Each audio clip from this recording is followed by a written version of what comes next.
Hello Wargamers and welcome to Let's Get Critical. My name is Gar.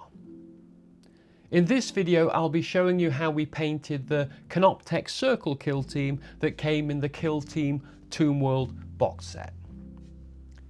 These critically quick painting guides have been designed to show you the colours we chose and the techniques we used when painting our models for the battle reports on our channel. If you'd like to see how we achieved this look for our Canoptek Circle kill team, then please sit back, relax, and let's get painting. The next colour I'll be using is a Citadel base paint called Caliban Green, and for the brush I'll be using the small dry brush from Citadel. I'm not sure if you've watched any of my other painting videos, but I'll quickly run through the process I use for dry brushing. The first thing I do is to make sure the bristles of the brush are clean and ready to use. You then need to apply just a really small amount of paint onto the end of the brush like this. A drop of paint like this is all you need. Then you need to work the paint into the bristles of the brush. Here I'm using a palette I picked up from the local hobby store and it's perfect for this sort of work. Next, you need to use a piece of kitchen towel to remove most of the paint off the bristles. Essentially, you're left with a brush that looks like this. It has relatively large bristles with very little paint left on them. And finally, you need to start gently flicking the brush over the areas that you want to dry brush the colour onto. Here you can see I'm concentrating the dry brush over the top of the weapon system called a tremorglaive. I'm just being very careful and I'm very slowly building up the Caliban Green colour until it really starts to stick out over the Chaos Black I sprayed earlier.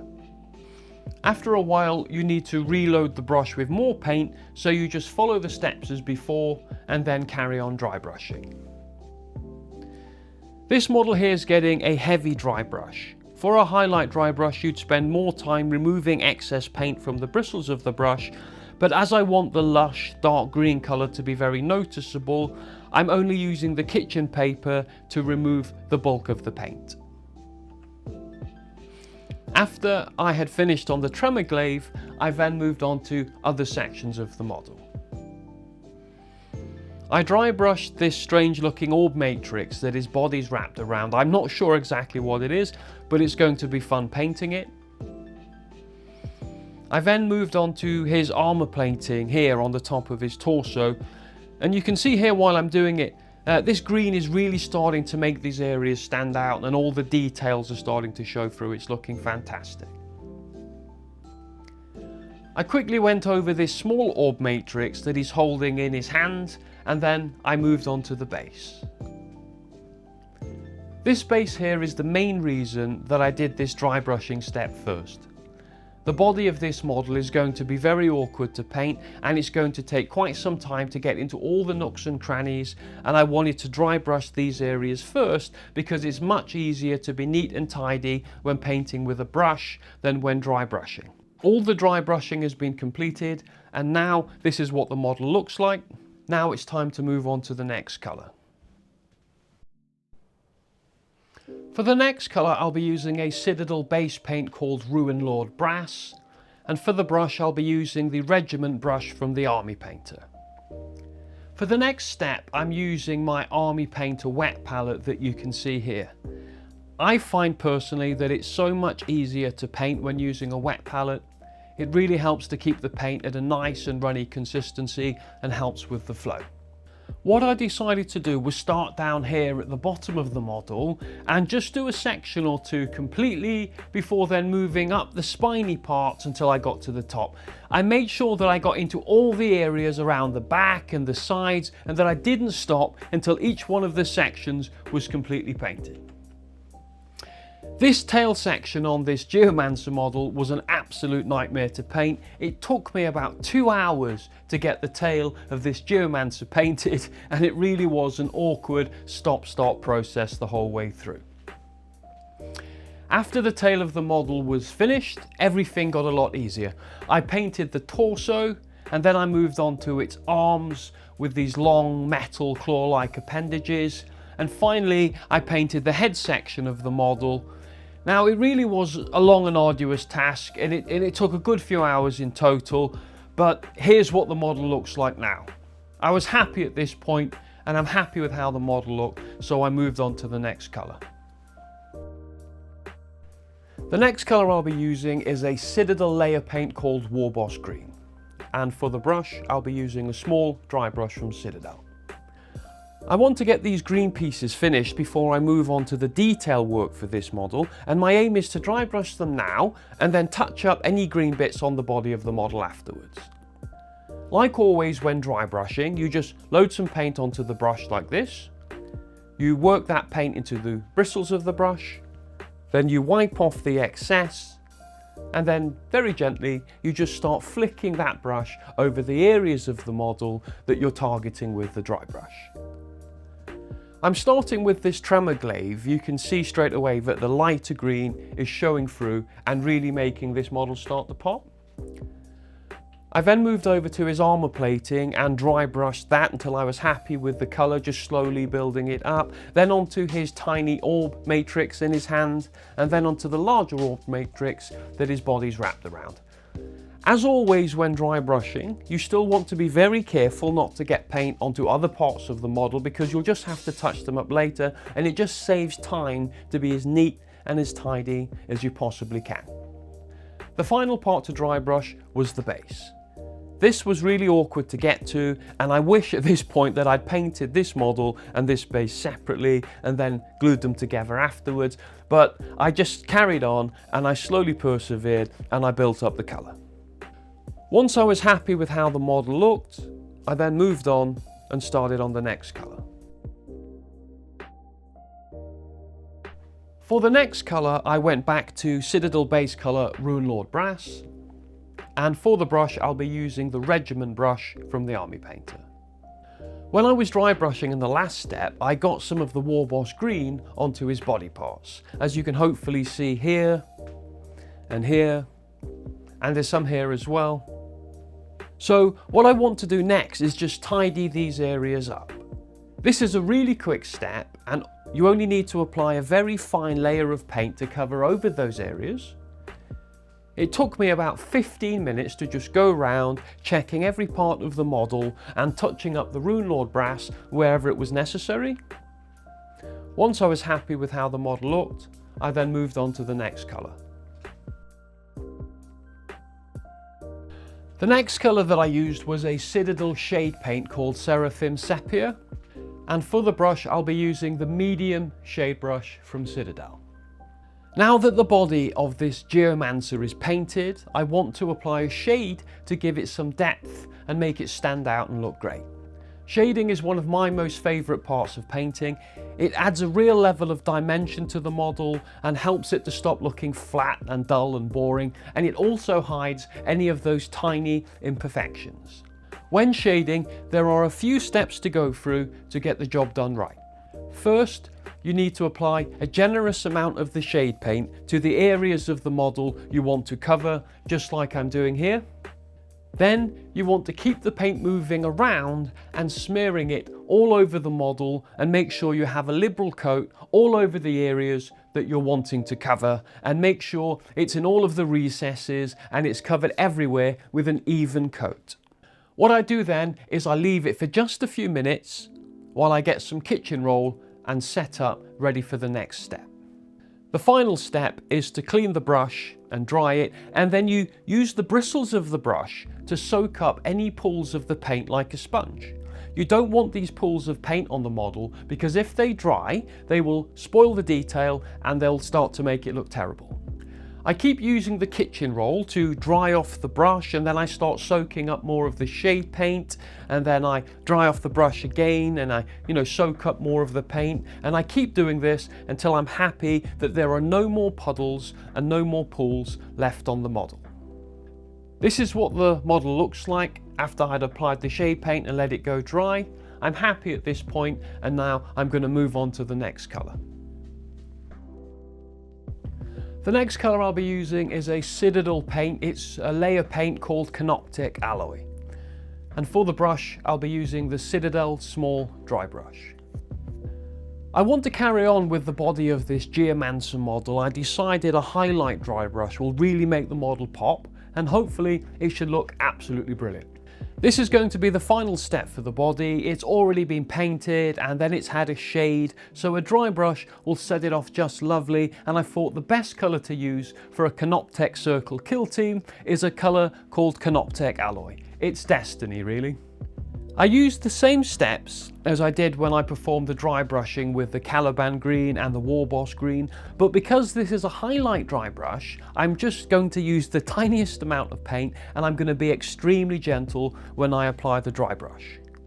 A highlight dry brush requires a lot of faith because the colour you're adding is so fine that it's barely noticeable. You load the brush the same as normal, you work the paint into the bristles of the brush as normal, but when you wipe off the excess, you need to be extra careful and you need to remove as much of it as you can. And then when you apply the paint to the model, you just flick it over the areas for a few seconds and then you move on. You repeat this process until the model has been fully covered. Now this model here, using the steps I've just highlighted, it literally took about 5 minutes to highlight dry brush all of this body work on this model. It's really quick and it's really easy, and I'm sure you'll have no problem at all doing it for yourself. This is what the model looks like now after the Canoptek Alloy dry brush, and now it's time to move on to the next stage and on to the next colour. The next colour that I used was a Citadel layer paint, and it's called Moot Green, and for the brush I'll be using the character brush from the Army Painter. In this section I want to add some details to parts of the model to really make them stick out and show the model off. Moot Green is a lush, vibrant colour, it's very noticeable and it really brightens up anything you paint with it. It almost has like a glowing effect. There are several areas of this model that I want to target. The first is this orb in the matrix that the Geomancer's body's wrapped around. I had to be super careful here not to get any paint onto the rest of the model, and as you can see I'm just using the tip of the brush and I'm building up the colour really slowly, and I'm applying paint in like small strokes and dots, and I'm just really taking my time to get it done right and to make sure I don't make any more mistakes. I then moved over to the smaller matrix in his hand and I painted the centre of this. I painted the centre of this circular piece on the back of his torso. Then I coloured in the centre of his face. And then I moved over to these pieces here, strutting out from his torso. And finally I painted the orb at the bottom here of his tremorglaive, and then I painted the tip in the spike at the top. After the Moot Green was dry, I went around the whole model again and I gave all of those areas a second coat to really make them look lush and vibrant, and here's what the model looks like now. And now it's time to move on to the next colour. The next colour that I'll be using is a Citadel technical paint, and it's called Ardcoat. And for the brush I'll be using an old Citadel starter brush. This is the last step I'm going to do on this model before I move on to finishing the base. I want to just very quickly go over the areas that we've just painted using this Ardcoat varnish. Now when Ardcoat dries it leaves a fantastically shiny and glossy surface and it looks absolutely amazing. It's a really simple step. You only need a small drop of the Ardcoat on each of the areas you just painted Moot Green, and then you just let it go completely bone dry. But the one thing I would recommend is that you don't use a good quality brush, because the varnish tends to destroy good brushes quite quickly. I had an old Citadel starter brush lying around that came with a paint set, so I decided to use that. Here's the model here after it had gone bone dry. Now it's time to move on to the base and get this model finished and battle ready.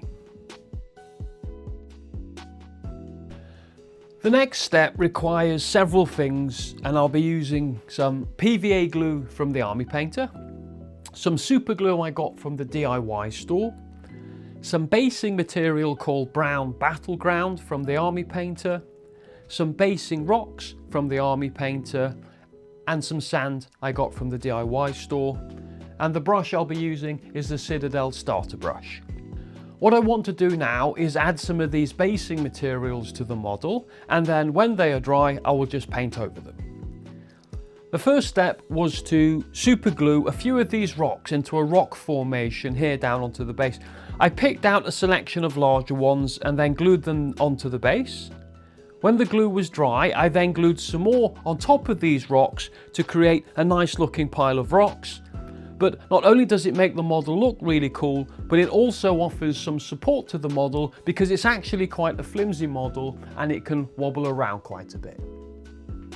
I then used the starter brush to spread some PVA glue quite thickly onto the areas around the model. I don't want to cover the whole base in glue because I want to be able to see plenty of the green colour that we did earlier underneath. But I want enough of the base done to have a noticeable effect, so I aimed for about a 40% coverage of glue and left the other 60% of the base as it was. I then sprinkled some of the brown battleground onto the glued areas. I don't want this to be really thick, so I kept it quite sparse and there was still loads of glue left underneath.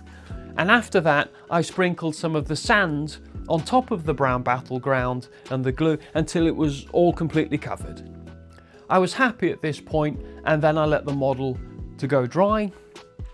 And after the base was bone dry, this is what the model looks like now. Now it's time to add the final few colours and get this Geomancer bat rep ready. The next colour that I used was a Citadel base colour and it's called Zandri Dust. And for the brush I'll be using the Regiment brush from the Army Painter. This is another quick and easy step. What I want to do is I just want to go over the areas that we've added basing materials to and give them a coat of this Zandri Dust. Now this is the same colour I've used on the tomb wall terrain, and I'm intending for these bases to match the gaming board in our up and coming battle report. All I had to do really was be really careful not to get the paint onto the model or any of the green areas of the base. There were a few hard to reach areas, but I took my time and I got there in the end. I gave these areas one good coat and then I moved straight on to the last and final colour. The last colour that I'll be using is a Citadel dry paint and it's called Terminatus Stone. And for the brush I'll be using the Citadel small dry brush. These dry paints from Citadel are absolutely brilliant. They've been specially designed for dry brushing and they aren't runny like a normal paint. It has a firm but soft texture to it and they're really good for this sort of work. You apply these like any other paint when dry brushing. You load the brush with a small amount of paint like this. You work it into the bristles. You wipe off the excess and then start gently flicking the paint over the areas that you want to dry brush. This is a highlight dry brush, so I'm being extra careful to remove as much paint of the brush as I possibly can, and I'm being as gentle as I can, and I'm building up the colour slowly until I'm happy with the results. I'm not too concerned about getting a small amount of paint onto the body areas because it will hopefully just look like some sort of dust had settled, and it will help to add to the effect and make the whole model look good and more realistic. I've had a really great time painting this model and all of the other models in the kill team and the whole Tomb World box set. Here's what the model looks like now that everything's been completed, and what I'm going to do next, I'm going to leave you with a final outro that will show you the other models in the Canoptek Circle kill team. My name is Gar. Thank you for watching Let's Get Critical. Bye bye.